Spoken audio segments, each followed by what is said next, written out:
In Quebec, a new provincial regulation states that students must address their teachers as vous rather than tu. It's a significant change when you realize that the pronoun vous is a more formal way of addressing a person.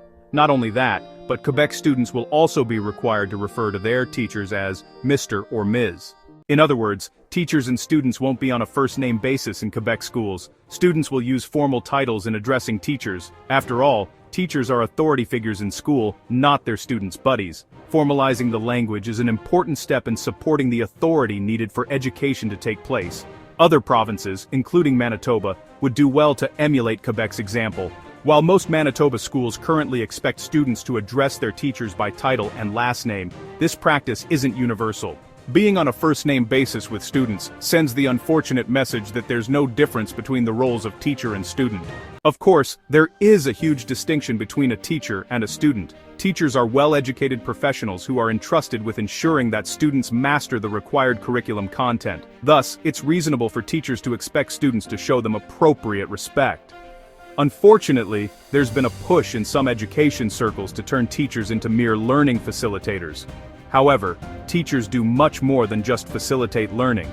They must take active charge of their classrooms. This means giving more whole-class instruction, setting clear behavioral expectations for students, and creating quality tests and assignments. Simply put, teachers are paid to teach, and this will only happen in an environment where students respect their teachers. This is far more likely to happen when there is a reasonable amount of professional separation between teachers and students. This doesn't mean teachers cannot be friendly with students. However, there's a huge difference between being friendly and becoming friends with students. If a teacher wants to develop a personal friendship with a student, he should wait until after that student graduates from high school.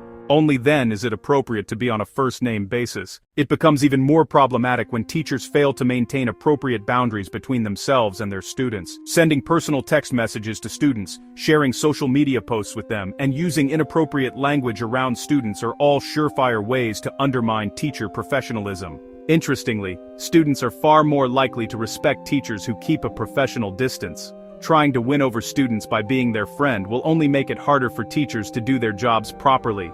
Once that respect is lost, it's nearly impossible to regain. Even if the Manitoba government chooses not to follow Quebec's example, there's much that school trustees, superintendents and principals can do to promote civility in schools. School leaders should remind teachers about the importance of professional boundaries. Let students know that they are to treat teachers as authority figures, not as personal buddies. And if any students refuse to respect their teachers, it's important to intervene immediately with firm discipline. Don't let students get away with disrespecting teachers. If you ignore this problem, it will only become worse. All schools would benefit from more civility in class. Respect is a non-negotiable item.